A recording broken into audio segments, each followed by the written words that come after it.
Welcome to the Model Car Hobby Podcast with your host, Luka C. Now here he is, Luka C.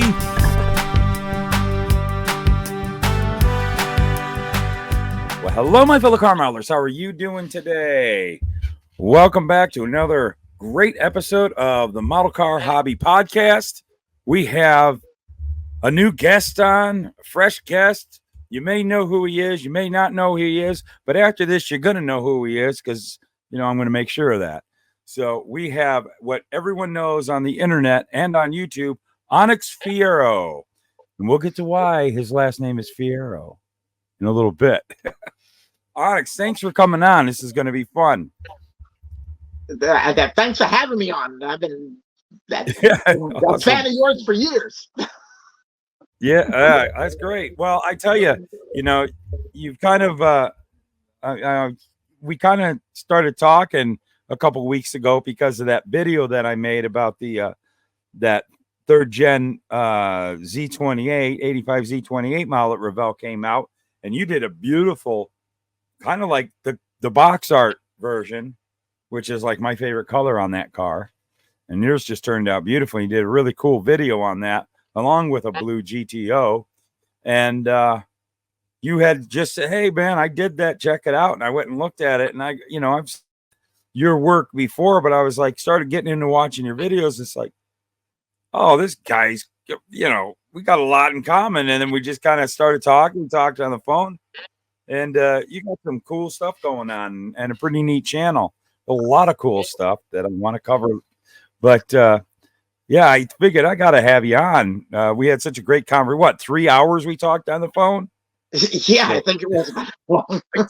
I think that qualifies. So I figured, man, this will be something cool. Have a conversation about model cars. Let everybody get to know you. I think everybody needs to find out who you are. Your channel is Onixfiero. Right up. Yeah. That's it, right? Onixfiero. And yeah. You type that in and it comes right up. Oh yeah, and it is. And we got all the information in the descriptions below. Go check out his channel. Sub to him. He's got some really great content. A lot of car stuff, but you do other things, and it's all really interesting stuff. Really great craftsmanship. But okay, I've talked enough at this point. I'm going to hand this over to you. Let's let everybody know your whole story. I mean, what got you into building model cars? How long ago was it? Were you a kid? Did you start 3-4 weeks ago? What was it? And what got you in it? Well, I initially started, initially started way back in the 80s. And it started with a little show called Miami Vice. And I would watch it on Friday nights. And I remember the one episode that got me hooked on cars was where Crockett was chasing a guy through the streets of Miami in a Ferrari Daytona, and the other guy was driving a Lamborghini Countach. And when I saw that chase right there, I fell in love with cars. And shortly after that, I started diving into the scale models. Specifically the exotics, the European cars, and I loved it. But then I got into my 20s and I kind of moved away from scale models for a while, and just touched on it once or twice, randomly, until the big C word hit and everything was shut down. And when everything was shut down, I decided that since there was nowhere to go and nothing to do, I would dive into my stash, which I had just gathering dust since the 80s, and just started scale modeling again. And after that, I just remembered how much fun it was and how much I loved it. And I just have been doing it nonstop since, for the last probably about 3, maybe 4 years. Oh, wow. So you're one of that wave that really boosted the hobby, when that hit, and you're in New Jersey, so you were in one of those areas that was shut down for a while, huh? Yeah, you're just that was it. There was no place to go, nothing to do. And then I started going through, you're going through all your old stuff as you're just sitting around the house. And I pulled out one model and I just started working on it. And it happens to be something that I started well over 20, 30 years ago. And I just put it in a box and never finished it. And I pulled it out of the box. I started putting it back together. I started making a few adjustments to it. Then I finally just finishing it up. And I just had so much fun doing it that then I moved on to another one that had been sitting for years, unfinished. So one of them was a model of a Pontiac Fiero that was cut in half, so you can see the inside and the outside. That I started, like I said, well over 20 years ago. And then another one was the old monogram Porsche 904, I think it was, which is a bit of a interesting kit. And after I put them together, I just started diving into more kits and building more, and then now I'm here on the world famous Luka show. There we go. Well, semi world famous. That's pretty cool. So so you got pretty heavy into it with that. And what was that kit that you pulled back out? You said that was Fiero? Yeah, it was a Pontiac Fiero, and I had cut the body in half so I could have a cutaway version kit of the car to replicate some art that I had seen previously from the 80s, where they would do a cutaway schematic of the cars for some advertisements. I remember those, because there was some structure of that car that was kind of unique to it that they always like to show off. I remember those brochures. Yeah, and the fact that that Fiero happens to be in your name, and that was your model kit that got you back into it. You happen to have one or two real ones or something? Yes, I do. I have two 1988 models. I have one that I've restored completely. I work in the automotive business. Yeah. So I restored one, and the other one is a custom. It's gonna be a custom, completely modified, basically hot rod type Fiero. It's gonna have a bigger engine in it, all sorts of stuff, modern equipment in it. And so I'll have one that's completely stock and all original, and one that's completely modified. Yeah, I've been into Fieros since the 80s. Yeah, those were cool cars. I mean, and the other cars, like what we got us talking, of course, you and I were both, back then we actually owned the real ones, was the 3rd gen Trans Am. Yes. Which is one of my favorite cars. Love it, love it, love it. I own a couple of them. And so the Pontiac Fiero, I worked on a few of those. I never owned one, drove them. They're fun. Always thought they were cool cars. Almost bought one once. So I happened to go onto your channel and watched a few of your videos a couple nights ago. I ended up watching some of because you also do real Fiero videos on there. And yeah, I got really hung up on that video you did about restoring the lenses of the taillights, which the taillights were very similar how the Trans Ams were too. Yeah, they were. And taillights are kind of like my thing with cars. Like, what really a car has to have cool taillights. That's always been the thing that has, even when I was a little kid playing with my Hot Wheels or little toy cars, taillights were always like really important. And looking at them when it was cool, being a little kid sitting in the back seat of the car back in the muscle car era. A lot of cool cars on the road. But I remember when the 85 Trans Am came out, and it had that tail light lens that was like that smoke glass, plastic, with that tail light actually behind it, and that black checkerboard I just thought that was so beautiful. And so I got into watching your video how to restore one of those, and you took it all apart and I actually learned about that.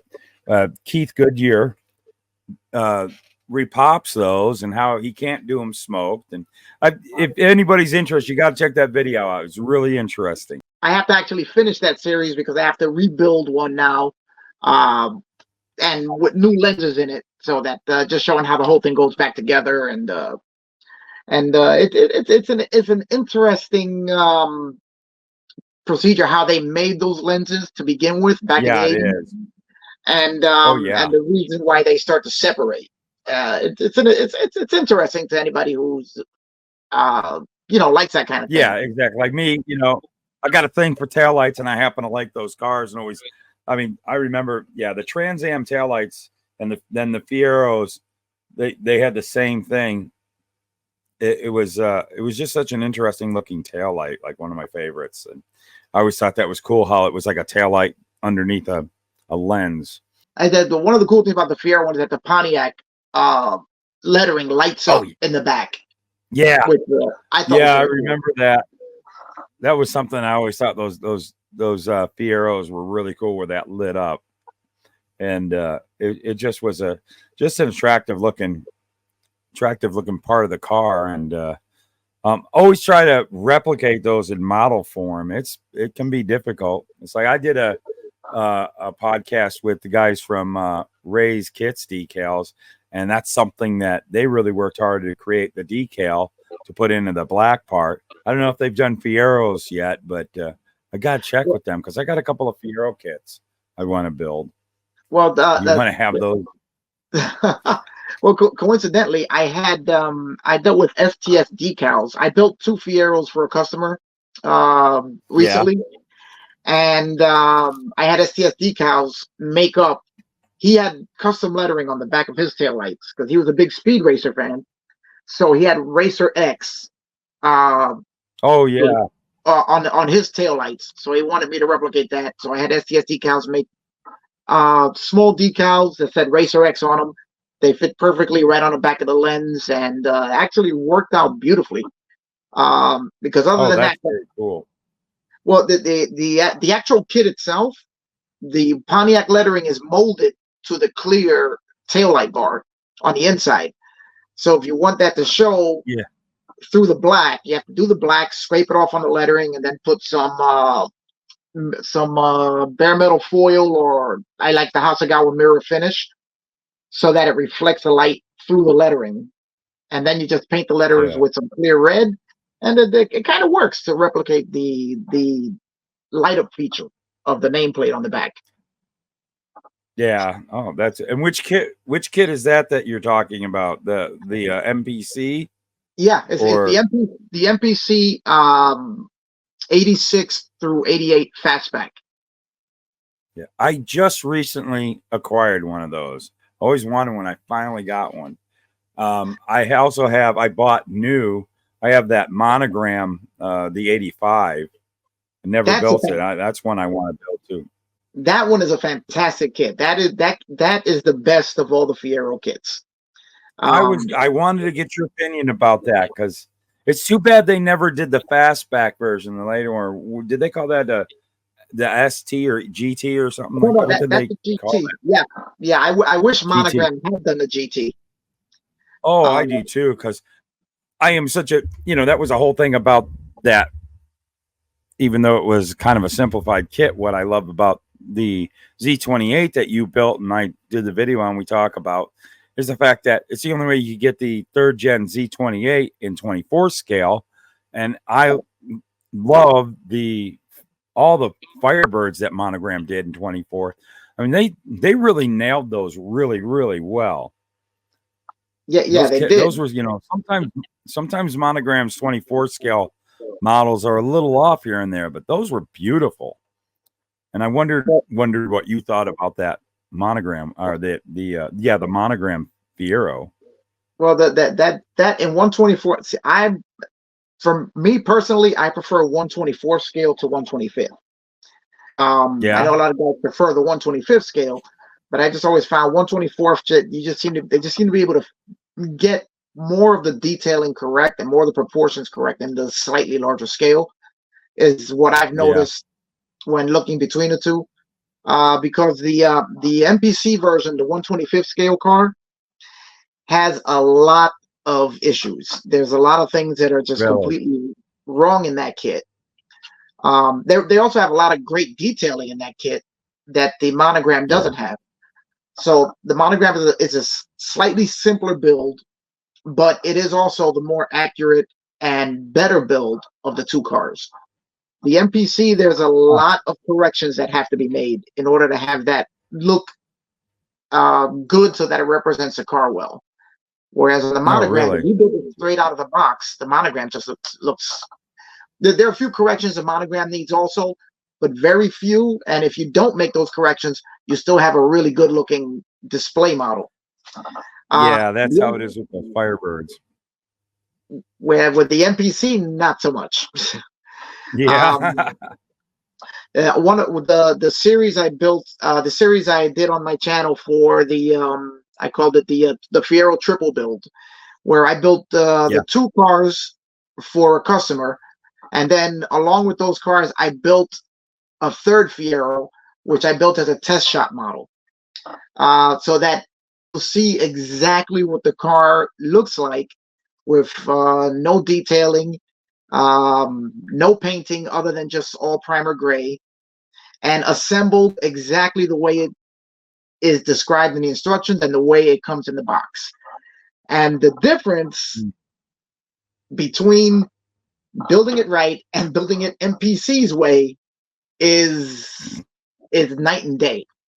Really? That MPC kit has a lot of issues, and it seems to me that it was designed more to be a toy than an accurate scale model. Oh, really? And and even the instructions, there's quite a few things that are wrong in the instructions when compared to the real car. And not to mention that it's got the Fiero GT had a very unique wing on the fastback body that wasn't used on any other. Well, they used it on the notchback also, but they had a very unique rear wing that wasn't used on any other GM car.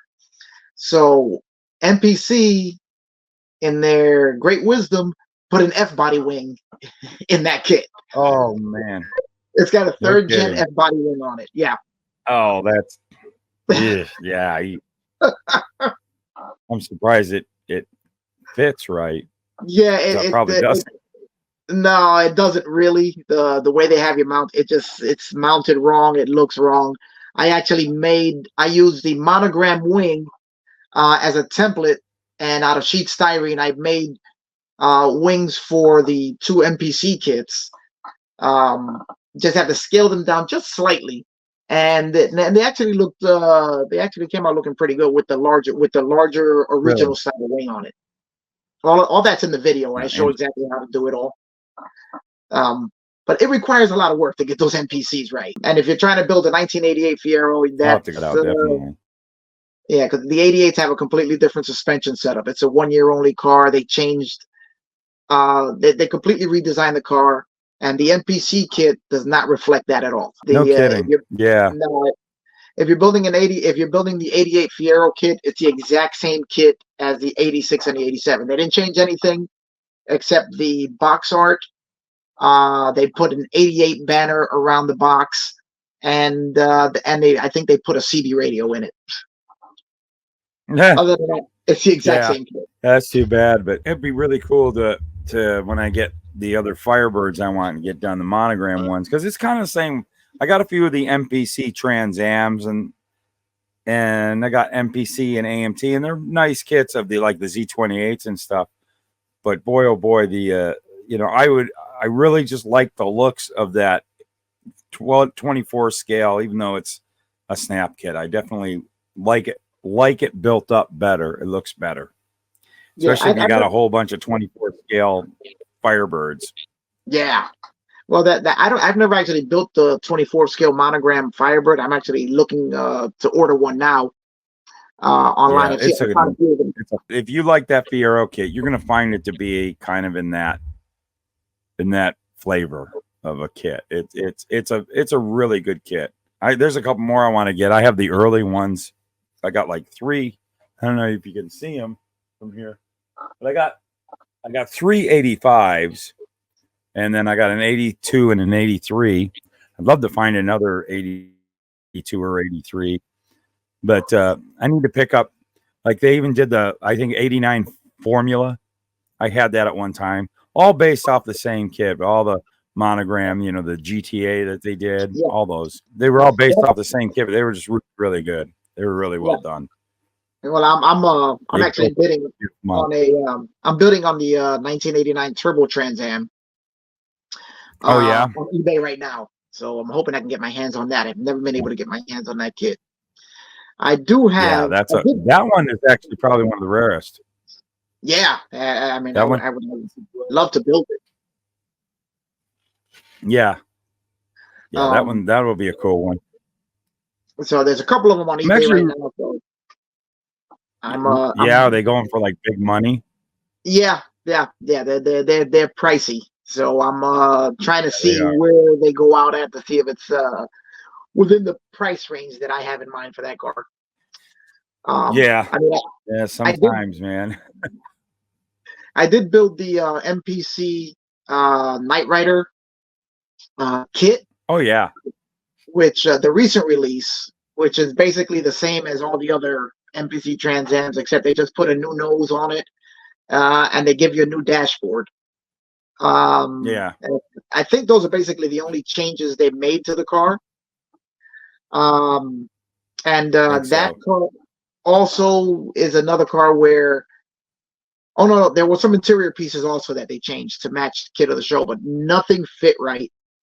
It's almost as if No. all the interior parts are just afterthoughts, which they threw in there just to make it kit, but nobody ever actually checked to see whether everything fits right. Yeah, I So built it years and years ago, and it was that way. yeah, so it's another one that requires a lot of modification to make it look right. I made a lot of modifications to that car because I built it as an in-universe car, as if kit was real. So it's got a ton of photo etch metal parts in it. It's got I actually cut out the fake scanner eye that they had there and installed LED light units from Evans Designs. Did you? Yeah, Oh and yeah, it came out I really want to nice. do that. That one, um, even though it was kind of a bear to put that car together, it came out so nice. It's one of my favorite builds Oh because really? even Yeah. the interior, the dash is lit up, it flashes everything. I mean, I like Oh it when my it came. goodness, really? Yeah, Did yeah, you? Do you have a video of it? Do you have a yeah, video of it? yeah. I have I a gotta video of check that out. I hadn't seen that video yet. yeah, that one is I on the channel. I've got one still sealed over here. I built that kit back in the '80s. I still have it. It's one of my favorite old builds that I had, and I have when they repopped it years ago. I definitely snagged one because I want to do that kit. I want to do kit again, and I really would like to do what you did. I'd like to light it up. Well, it's Boy, lighten Evans. up the dash. Oh well, the Evans Design kit is their light kit is made specifically for the Knight Rider Trans Yeah. Am, and it's a little to make it work in that particular model. You have to kind of line up all the lights in this particular sequence, and Mm-hmm. you gotta make a light box for the dashboard. You gotta make a light box for the front of the car. I had to make a lens for it. It was a little involved, but it actually came out really good. And like I said, it went from being one of the biggest pains in the rear to get done right to becoming one of my favorite builds because it just looks like kit, and it Yeah. just looks right when it's all together. Even the interior, which was one of the biggest issues with that kit because it's got the overhead control panels and everything. The center Yeah. console has all the keypads and all that, and nothing fits right. So you just got to kind of make things work. Yeah. And I remember having battle with that dashboard and that and the the roof, the ceiling switch pad and all that yeah, stuff.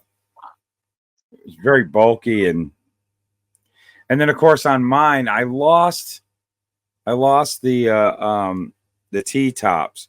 So with the T tops off and you see that big open area where part of that whatever it is switchboard that's up on the ceiling kind of comes into where that it doesn't look yeah, good with the T tops off.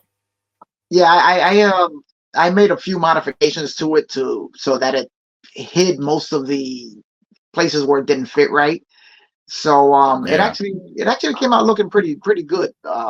And the interior is one of my favorite parts of that car because I managed to get everything to work.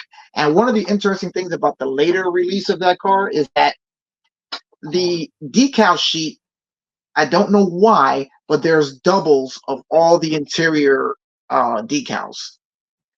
Really? So yeah, it's got keypads, it's got the switches, decals for all of that. The dashboard has all sorts of decals, and it's got doubles of almost everything in there. So the kit itself only tells you to put decals on certain areas, but then it leaves the other keypads and other switches with nothing on them.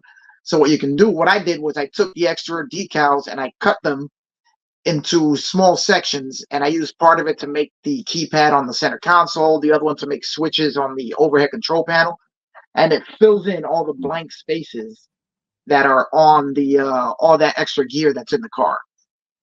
And luckily they added all those extra decals in this, so you had something to play with in order to dress it up a little bit. So that was one thing where they did good, and as far as NPC was on that re-release. But I never built the Excellent. original Yeah. release, so I don't know how different that was. I hadn't.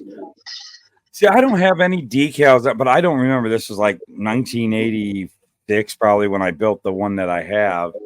I don't remember. I remember I painted everything. I don't remember decals. I might have screwed them up or something like that. I have never opened my later release one to see the decal sheet. Now I'm curious.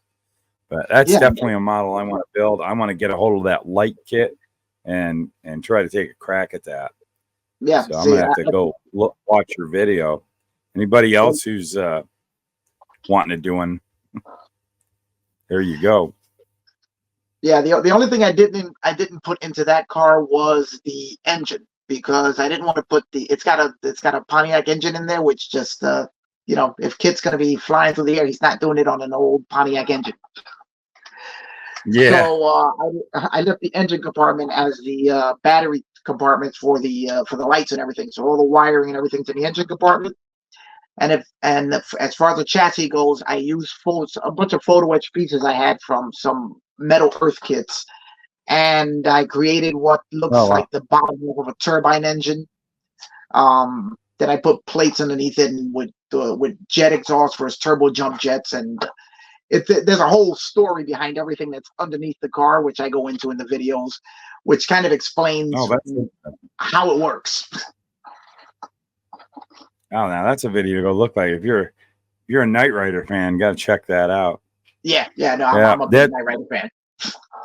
Oh, me too. I love. Well, when it was like when the show was in its last couple of seasons, I owned a black 83 Trans Am, so I got real hooked on the show because of that at that point.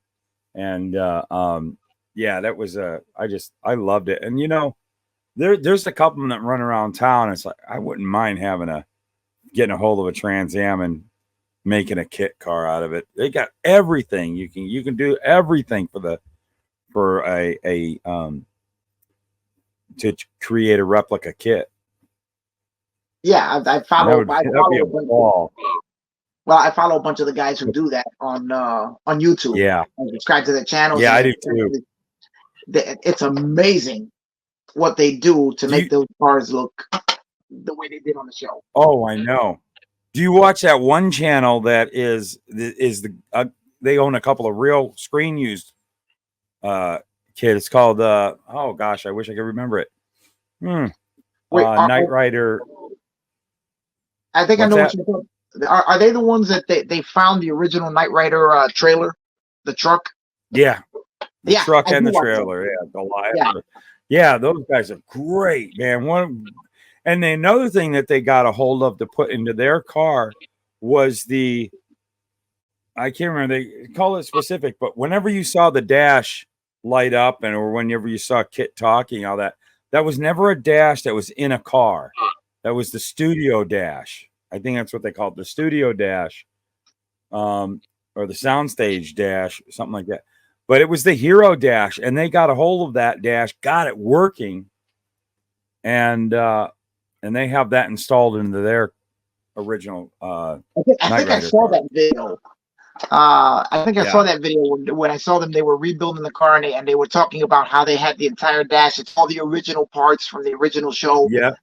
and they were putting it in, and that was cool. They got all the LEDs fired up and working in sequence and all that stuff, and I guess they got like one of the guys who really worked on the electronics of that to help them out with that. But yeah, that is a great channel. Yeah. I love that channel. Because it absolutely escapes me. I'm putting it somewhere up here for anyone who's interested. It is a great channel, and they'll help out anybody who's replicating a proper kit car. Yeah, I mean, if you're into that type of thing, that's definitely a channel you should watch. Yeah, that would be a ball to have one of those. I mean, I was in a Camaro and Firebird club years ago, and there was a dude that had one. It was pretty cool. And then he got rid of it and bought himself a mid-70s Monaco police car and made it into Dukes of Hazzard or Roscoe Pico train. So he went that, which I thought was cool. I saw him later on years at the car hanging out, and he had the cop car, and I said, "Oh, I like that." Those are my favorite cop cars. Are those Dodges and Plymouths, those mid 70s ones. That's such a nice looking car, I think. I actually have the who made that kit? NBC made it. I have the Dodge Monaco police car. They re-released it as a California Highway Patrol car. And they did. Yeah, they've done it like so many different. So it's a really cool car. I think the most recent is the Batman. The Joker Goon car, and you can either make it that or make it a Gotham police car. Yeah, I think that is a Fury. I think a Plymouth Fury. That kit, and I know they had a Monaco at one time that was like a 2-door, and then they retooled it and did the Plymouth 4-door Plymouth Fury. I think the first version was the Dukes of Hazzard car. Well, the Dodge Monaco 2 was that the Force 440 police car? Yeah, that. Okay. Yeah, I used to have that kit years ago. Yeah, that was a cool kit. Yeah, I built that years ago. They retooled it and turned it into a Plymouth Fury 2-door or a 4-door Plymouth Fury, and they did the first version, I think, was the Dukes of Hazzard, Hazzard County Sheriff, and then they also did what was that show? TJ Hooker. Remember they? Yes. They did a LAPD car that was a TJ Hooker car. That William Shatner is a cop on Earth. Yeah, that car its rounds as the cop car kit. But I have a few in the stash. I love that car. But, I think I may actually. I like all the weird stuff. Yeah, well, what's that? Talking about weird. Oh yeah. That's cool. What are you going to do with that? Oh, I'm building it up straight up as the Trabant as they tried to cross over to Western Europe after the Berlin Wall fell with all of the peace signs on it. I'm building it up straight up that way because it's just the weirdest. Have you and BG talked about that particular car? Have you guys been talking? Not about this particular car? No. Yeah, because he's got one too. He's got one too? I think so. He's got there was like this special edition kit that came out that had, I don't know, you have to call him and talk to him. I'm gonna have to ask him about that because I found it at Andy's forum. Yeah. Well, I found it at Andy's forum. What's that? Go ahead. Oh, you found it at Andy's? Found it at Andy's forum and let him know.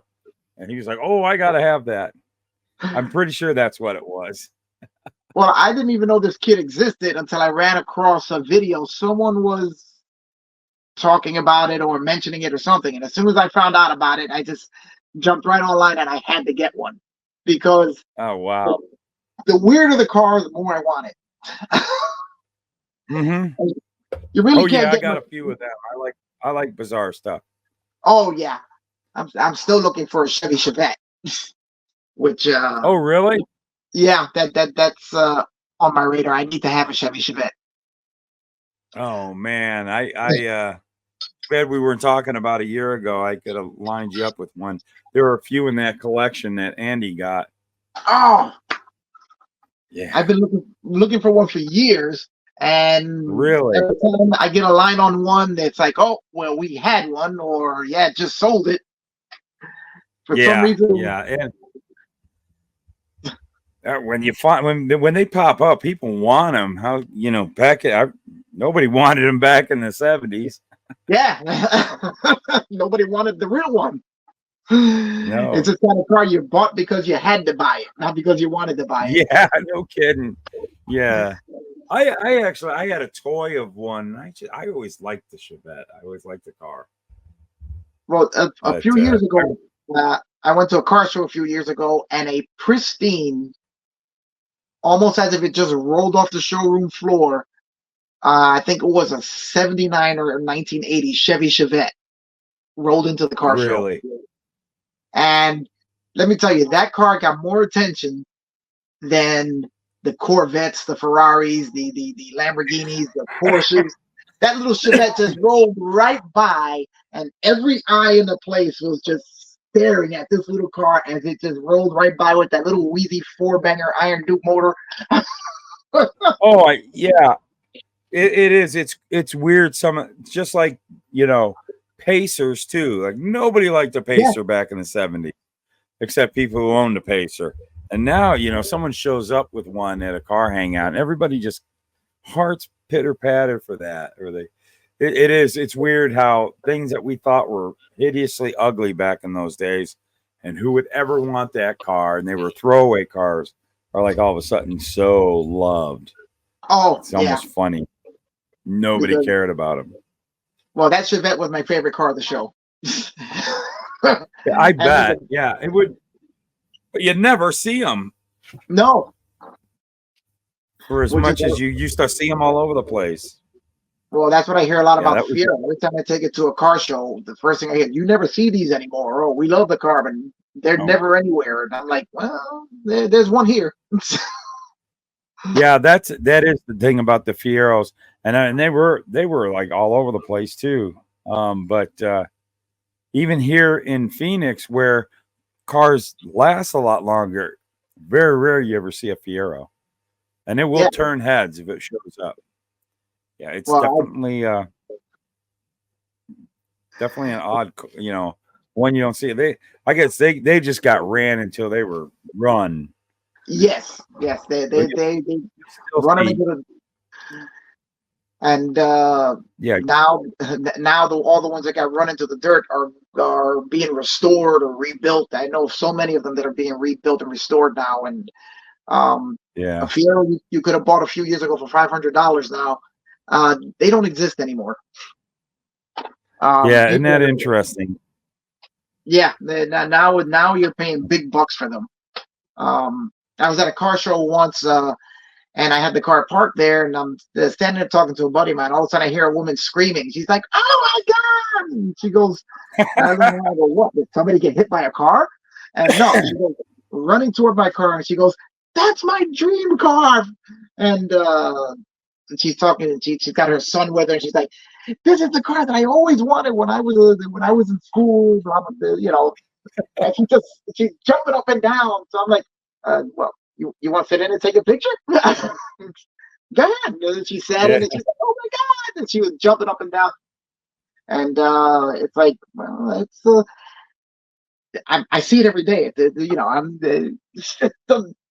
I love the car, but I see it every day. yeah, I don't really expect people to have that kind of a reaction yeah. to I it. know it is. Yes, I know. I get the kind of the same thing with my Mustang, my '88 GT. When I bought mine, that's funny. Kind of a interesting, quick little story. When I bought the car, it was back in 2015, and they were starting to get desired. The prices were starting to go up, and I go, if I want one, I better get one now. And I found this one, and the kid had just bought it, and he just didn't like it. He was probably, I don't know, 19 years old, 18 years old, still living at home. Mom loved the car, and she was like bumming he was selling it. And I had to negotiate with her, and she wouldn't drop the price because she really didn't want it gone. She loved the car because, we were about the same age, and she like remembered them when they were new and always wanted one. And I don't know, got her son talked in. I don't know how the whole deal came about, but he was definitely, I don't want this car. I want something else. And he only owned it for like 3 months. And they drove it to my house, followed me home. And yeah, I thought she was going to cry when they dropped it off. It was funny. Yeah, people, they get, they see the cars that they always wanted at car shows, back when they were new, they couldn't afford them, and now they can't afford them now because all the old stuff is you can't get an old classic car anymore for cheap money. Well, that's one of the things I love about scale models is that you can have any classic car you want.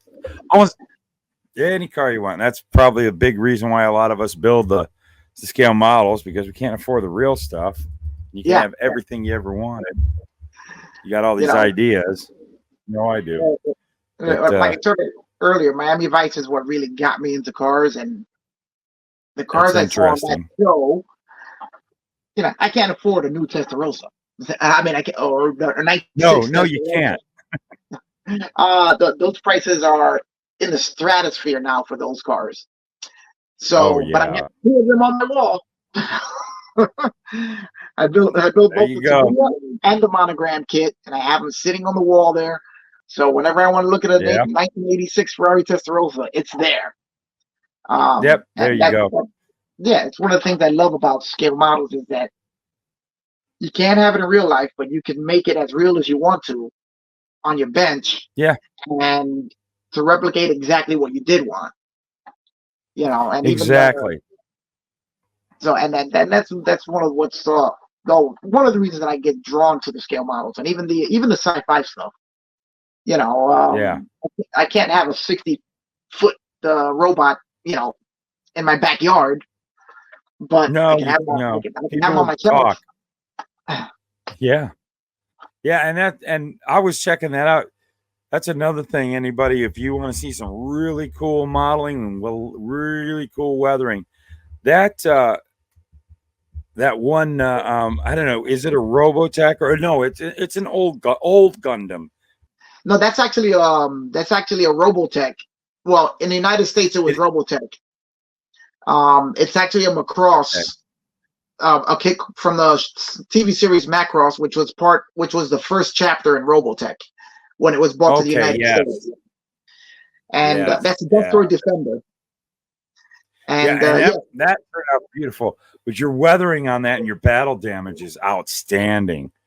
That looks cool. That technique, there's another guy on YouTube called John Boos, I think his name is, who does some amazing work in the sci-fi stuff. And I saw a video of his showing the technique of using a sponge to do chipping effects and all that. And I started building this one, and I wanted to try that technique. So that's actually the first time I'd ever tried it. And it's such a good technique to create battle damage and chipped paint. And you can use it on anything. It doesn't have to be sci-fi. You can use it on military stuff. You can even use it on cars if you want to build something weathered. I use it on cars.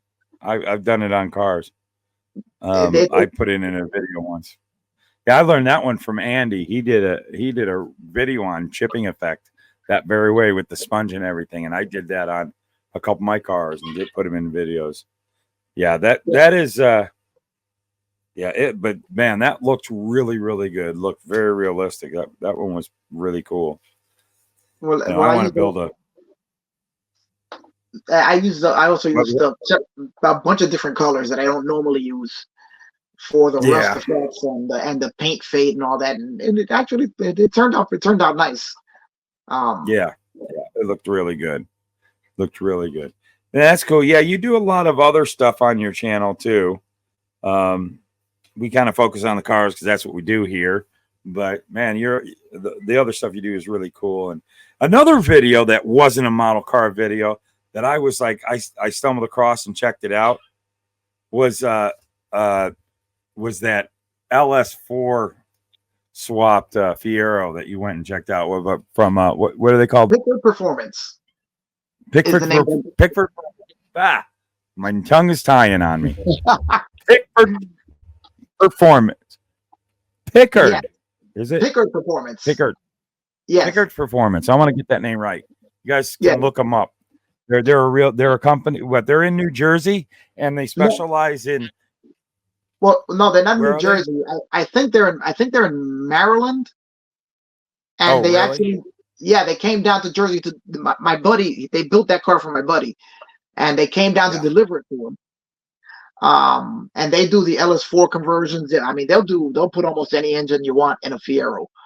Oh yeah, it looked like it belonged in there. That was not a hack job. No, not at all. They have completely re-engineered the car to accept the LS4 V8. And that one had I think it had an F40 6-speed manual transmission in it. Yeah. And they have completely worked out everything that it takes to install that engine into the car. And it's an amazing job. Actually, for the car that I'm going to build, I'm going to buy the engine package from them so I can get the LS4, because mine is going to end up with an LS4 at some point whenever I get around to finishing the car. And I'm getting the engine package from them along with the just basically I'm doing everything else myself. But I'm just going to get they sell now complete engine packages that are just ready to drop into the car and go. Sound that thing made. That sound that came out of that little Fiero was not the Fieros that I remember.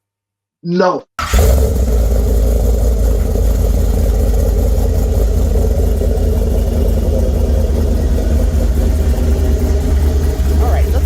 Let's hear those exhaust cutouts.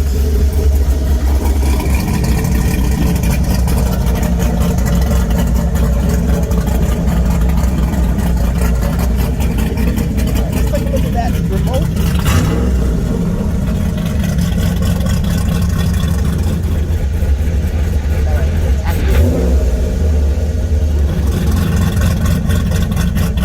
Now that is an amazing feature added to this car where we have remote control exhaust dumps.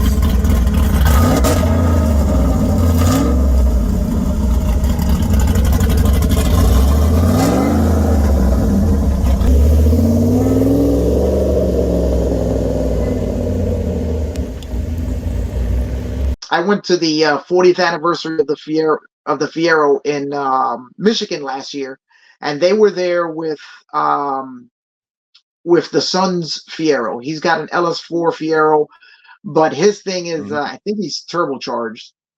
And they also had a dyno there for dyno testing, and that thing was putting out, I think it was 530 horsepower. Oh my goodness! To the wheel. From an LS4 Fiero, and like I said, I think it was turbocharged or supercharged. They did something to it, but they was putting out over 500 horsepower to the wheel. Man, that is a lot for a little car. Yes, it is.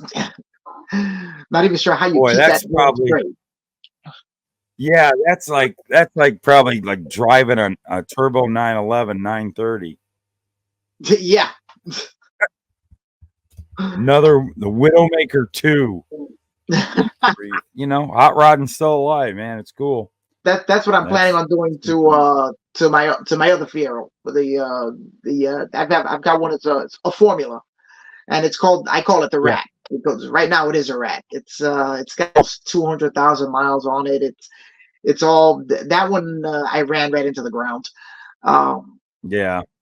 And that's gonna be like I said, it's a long-term project. I'm gonna strip it down to the frame and rebuild it piece by piece, and throw the LS4 in it. so that by the time it's done, I'm figuring maybe 3-4 years, that car should be as it's going to look as good as it's going to go fast. So it's going to be a Oh, little bit of awesome. Well, that would be a cool video series, huh? You're yeah, gonna do yeah. that on your channel? Oh yeah. That's going from Yeah, beginning to that's end. cool.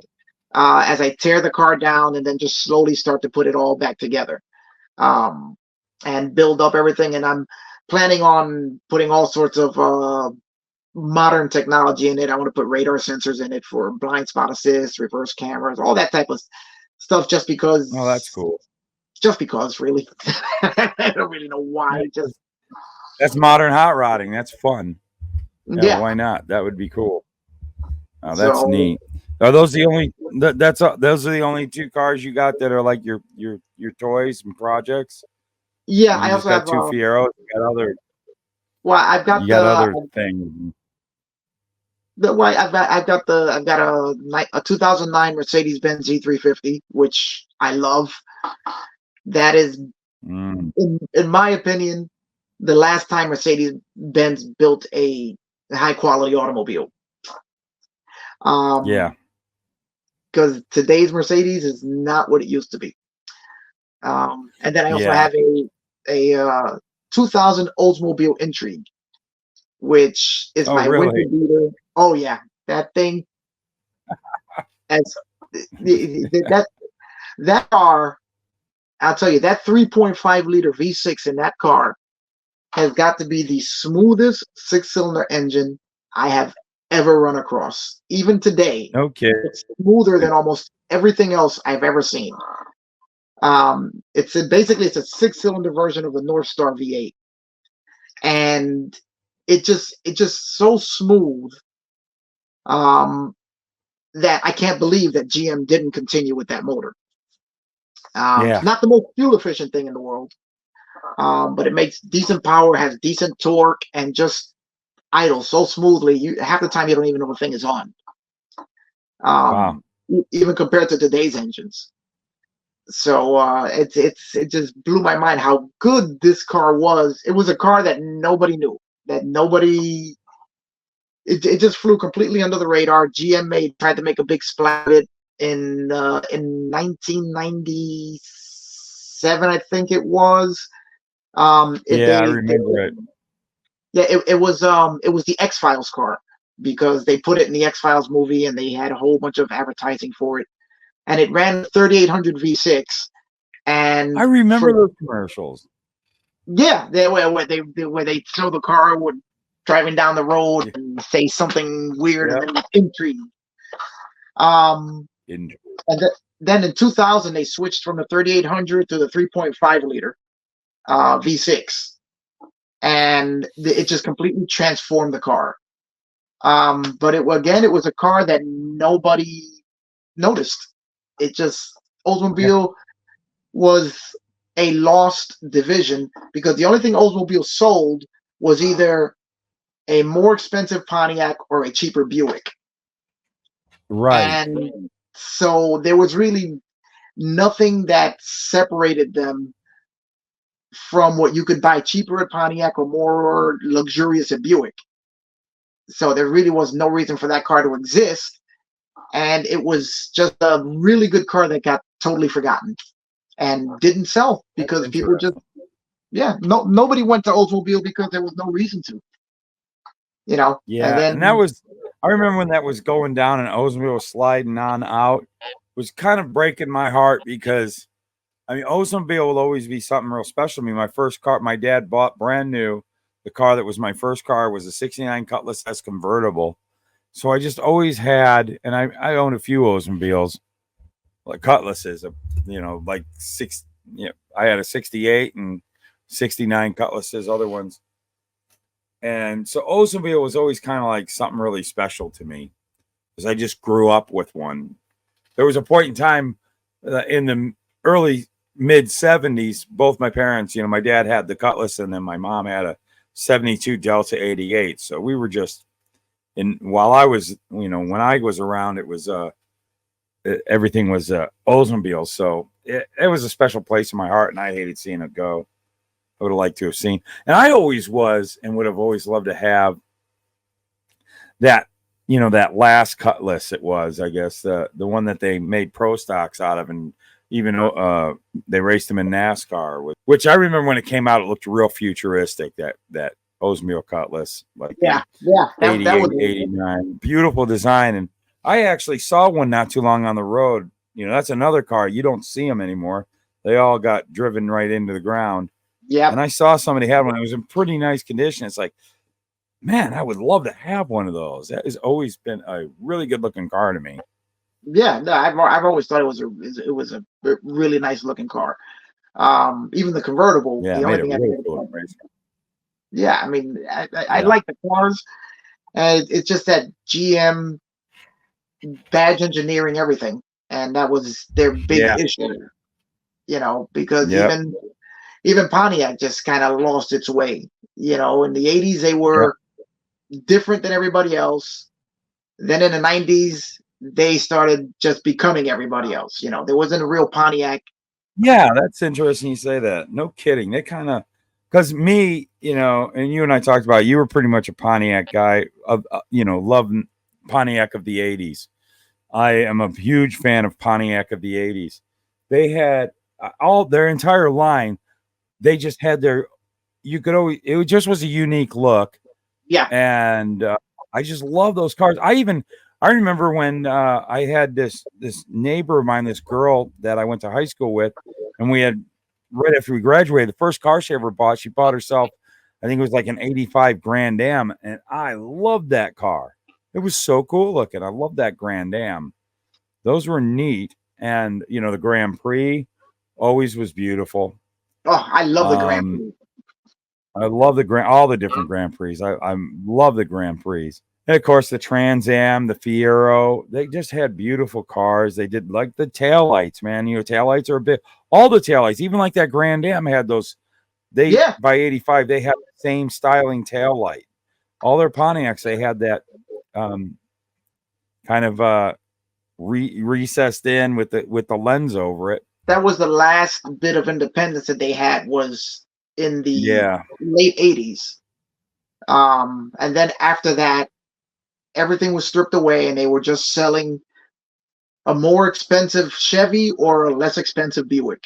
And they went the same way as Oldsmobile, which is why the sales went down, until the 2000s, when they tried to refocus Pontiac into a performance division.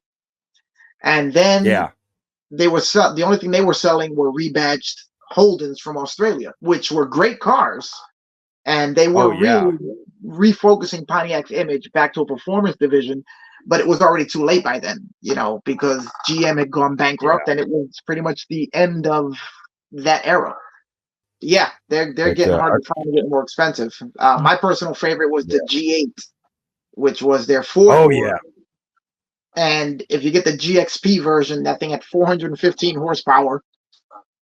And I think 450 pound-feet of torque, and that thing was a beast. They called that the M5 killer, and it was the ultimate Pontiac sedan. Lasted a couple years, and then it was over. They had one car which I wish they would make a kit out of. The G8 was going to become a small pickup truck.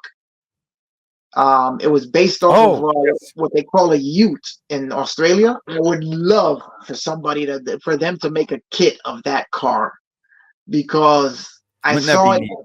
Yeah, I saw it at the New York Auto Show, the prototype, and it was amazing. If somebody were to make a kit for that car, I think that thing would sell like crazy. Now, we'll throw a little talking about some of the science fiction stuff you're doing. So you got a kit there that you're about to work on?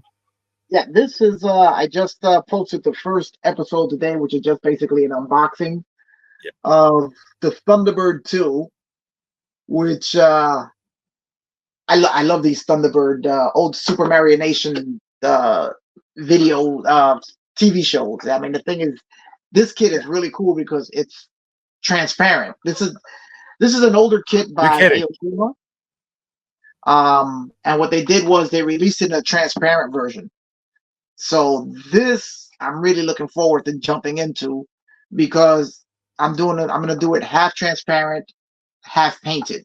Oh, It has geez. Yeah. Take oh yeah, advantage of that. got a full interior, all the detailing on the inside that which will show through on the transparent side. I'm gonna try another. I'm gonna attempt to light it so that you'll have a lit cockpit. These viewing areas will be lit. The several areas on the inside. Just ordered a bunch of Yeah. micro SMD LEDs to see if they'll fit in there. But this is a really cool kit. Yeah, that is neat. And I'll tell you, I'm not. I think you and I are about the same age. But I remember the Thunderbirds were on like really early in the morning when I was 5 years old, going to kindergarten. So this was early 70s.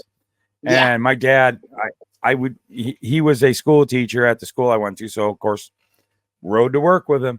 But he was a very early riser, so I was an early riser. And we would watch the Thunderbirds before school. And the Thunderbird 2 was my favorite. I was so infatuated with how it would land, and then the stilts would go up and would leave that garage, that the can. It was just I found that so fascinating. Yeah. And a vehicle would come rolling out.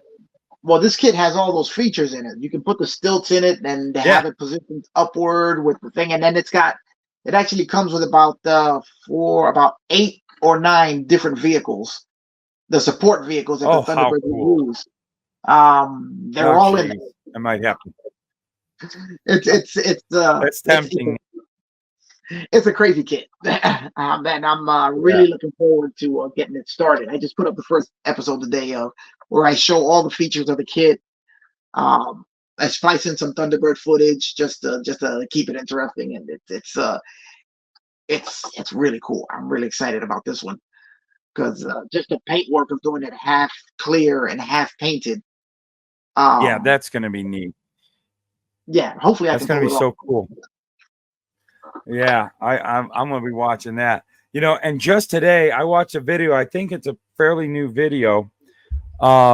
Brian, a guy by the name of Brian, I believe it was Brian Johnson. He was the model builder, the chief model builder, and he also, what he was really well known for, where I always knew of him from reading Starlog magazine back in the 70s, was he was also the model builder of one of my favorite TV and cinema spaceships, the Eagle. From Space 1999. So he was involved with that, and I believe I think he did some stuff with Star Wars.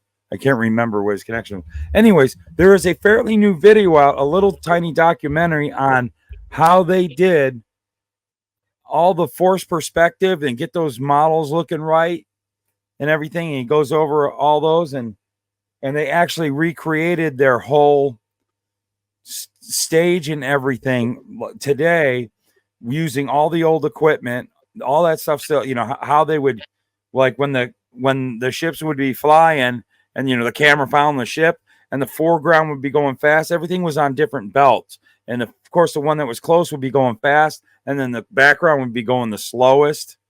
And they showed how all they did that. And then he also talked about how they did the explosions. They blew up everything on that show. All those models got just annihilated, and they had this whole, and he talked about building with some of his favorite model kits he would get back in the day. They showed him he really loved structures and stuff from the 60s, train layouts, and they built this refinery that they're going to blow up. So they showed him how they set it all up, and then they filmed it, and then they showed them blowing this model to pieces as they did it back then. Today, it's a very good video. I'll have to send you a link to it. I just saw that today, but he pointed out some things on the Thunderbird 2 that he really liked doing. But I have one of the Eagle kits. Do you? I gotta pick up an Eagle kit. I gotta get an Eagle. Give me one second. Go. Oh yeah, there it is. And which one is that? Is that one of the newer ones? Yeah, that's one. Yeah, this is one of the latest ones they came out with. Yeah. This is Eagle 2 with the laboratory pod. They have like about 3 or 4 different versions of this thing. It's huge. It's like 22 inches long. And it's actually an MPC. I really want to get So this thing, that's the MPC. Yeah, Round 2's been punching those, but a lot of those are like newly tooled though. Yeah, well, this is newly tooled. Yeah, just like a lot of their Star Trek kits, which are being sold as either Polar Lights or AMTs, or I'm not sure what they're selling them as now. Yeah, but a lot of that is all new tooling and brand new kits that they just developed. Because I have, I know. They've been knocking that stuff out of the ballpark, man. But I've been wanting to get one of those Eagles. I really like to I'd like to get the Eagle 1, but I think that's out of production now. They lost out on that one, but Andy's always got those in stock. I look at them and then I go buy a model car kit because I'm crazy like that. But I do, the majority of my stash is model cars. I might have 3 planes in the mix somewhere, but no armor really. But if there's anything that I got the majority of is I do have a little stash of science fiction stuff. I do have a pretty decent little stash, and I want to get more. So that is really where I started in model building with science fiction. When I was a kid, I never built I don't want to say never. I did build a couple model cars when I was a kid. I wasn't a big model builder as a kid, but when I did, it was science fiction models. Loved them. Always loved science fiction. And it probably stemmed from watching the Thunderbirds, because that was so appealing to us as little kids, because they look like toys. Yeah. It was so neat. And there's a local TV show that shows nothing but old stuff throughout the week here. I don't know. They might be all over. They might be all over the country. It's called Me TV, but on early Sunday morning. You got Me TV? Early Sunday morning, because they do all science fiction all Saturday night into like up to 4:00 in the morning. And one of the last science fiction shows they show is Thunderbirds. And I'm usually like waking up Sunday morning watching that. And sometimes Felix will be up. I've tried to get him to watch it, but he's not too into it. The same way that Miami Vice got me into car kits. If you look right above my head, that's what got me into sci-fi. Star Trek. Yes, that's what got me into sci-fi modeling. And that's probably the Enterprise was probably the earliest kit that I can remember building. Yeah, I think that might be the earliest thing that I can remember building because I just love the design of the ship, and I was a huge Star Trek fan. When I was a little kid, I'd watch it. The original William Shatner as Captain Kirk, and then moving on to all the latest versions of Star Trek. But that started me on the sci-fi stuff until Miami Vice came along and started me on the car stuff. And then I read Japanese animation, and that got me involved in all the robots and all of that. So it's just one thing led to another. Oh yeah, there's so much neat stuff for that. We can get sent down in all these different directions. Yeah. It's miniature. Miniatures have always, being into sci-fi though. That's what kind of attracted me to miniatures, and that's almost what gets you into model building a lot of the times. If you're into science fiction, man, you gotta love model building. Oh yeah. I mean, I've lost count. Definitely the thing. I know I've lost count of how many different versions of the Enterprise that I have in the stash now. and I also have 3 different Millennium Falcons, and all sorts of other Klingon ships and TIE fighters and all that just scattered around. And then of course we had this conversation about a week ago, and we got talking about this stuff. I already have 3 Millennium Falcons, and you had to tell me how and I'm partial to because I like the size of it. I'm partial to the old MPC one. I built it when I was a kid. And then you told me that the latest version just has some neat parts added to it, make it just that much better. It's like, well, I got to go buy another one, I guess. I got to go get one of those. Thank you very much. But, you know, now I have enough Millennium Falcons that I can do a bunch of Carillion YT freighters, different styles, you know. You can have an entire Carillion fleet now. Oh yeah, definitely. That would be cool. We got some of the car guys going, what the heck are they talking? You know, I don't, you know, a lot of my model car buddies, everybody loves Star Wars. They know it.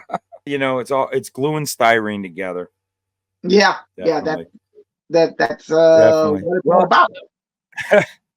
Yeah, definitely. Well, Onix, I tell you, this was a great conversation. This was fun.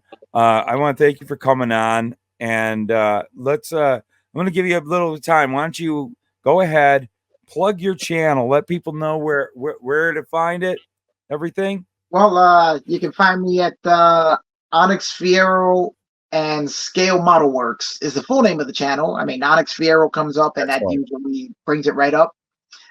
I also have a Facebook page, Onix Models. You can find me on that, where I'm usually posting photographs and stuff that don't make it onto the YouTube channel.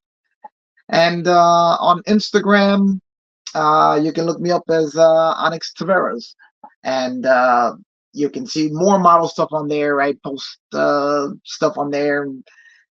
And that's pretty much it. But the YouTube channel is my baby, where I go into everything that I build and how I do it. And hopefully it enlightens some people. I mean, I just like building models, and I'm going to continue to do that. And that's pretty much it. Yeah, I can tell you like building models. I tell you, everybody, go check out his channel. There's some good stuff. I picked up some cool things. You know, everybody, we could all learn from each other, but he's just some inspirational stuff on there. Really good model builder. You talk good on the camera. It's an interesting channel, and including like, I want to look at some of your other stuff now, because I really got into your real Fiero videos. I was pretty impressed with those. So yeah, go check out it, and maybe a couple of guys out there watching, guys and girls, they're into Fieros. There might be a few of you out there. That's a couple. There's a couple. It's got that car's got a cult following. Well, the Trabant. I'll tell you what.